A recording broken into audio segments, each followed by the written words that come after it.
Inimeseks olemise rõõm väljendub ligimeseks olemises ja omakasu püüdmatus abis elukvaliteedi tõstmisel. Eesti Diakoonia on heas partnerluses Kriminaalpreventsiooni Instituudi ja Justiitsministeeriumiga välja töötanud vanglast vabanejate sotsialiseerumisteenuse, mis sisaldab tugisiku teenust ja nõustamisega majutust.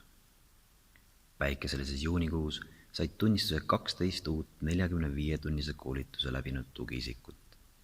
Teenusest räägivad Justiitsministeeriumi projektijuht Stanislav Solodov, teenusejuht Eva Üprus ja koordinaator Aare Vain. Justiitsministeeriumi tellimusel viis Tartu Ülikool läbi põhjaliku uuringu, mis näitas ära selle teenuse tulemuslikkuse. Et kui niimoodi see tõesti pikk uuring kokku võtta, üks peamine järeldus oli see, et mida kauem on inimene teenusel ja see kuude lõikes siis näitas 9 kuud, kuskil seal toimus selline oluline langus retsidiivsusnäitajates, siis seda siis tulemuslikum on ka teenus. Need inimesed, kes paraku siis kas ise katkestavad või kaovad kuidagi siis tugiisiku vaateväljast ära, kasutavad seda teenust paar kuud ainult. Nende retsidiivsus on ka kõvasti siis üle Eesti keskmise ka, et seal 60 ja rohkem protsenti.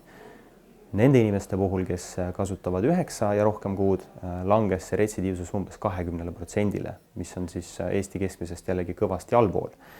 Et meie teenuste kindel selline suund ja eesmärk on ikkagi inimese pikaajaline teenusel hoidmine.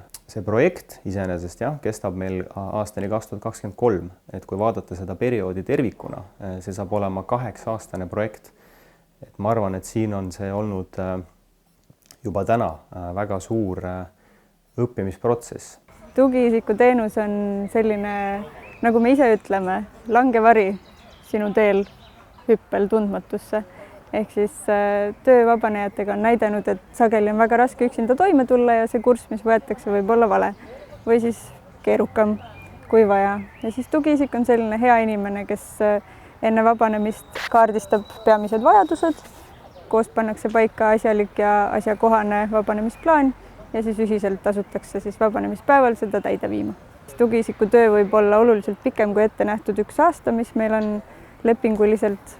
Tugiisiku töö võib olla ka mitmekülgsem, kui võib-olla näha sellest plaanist, mis koostatakse, et külastatakse ametiasutusi ja sõlmitakse suhteid tööandjatega. Ma arvan, et on suhteliselt palju räägitud tugiisiku ja tugiteenuse vajalikkusest ja tähtsusest.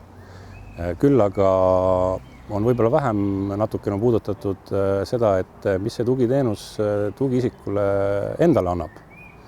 Ja ma võin küll oma kogemusest öelda, et see tunne, et saab teha teisele inimesele head ja tihti olla võib-olla ainukene päästerõngas sellel inimesel teatud hetkedel, on paljuski ületamatu.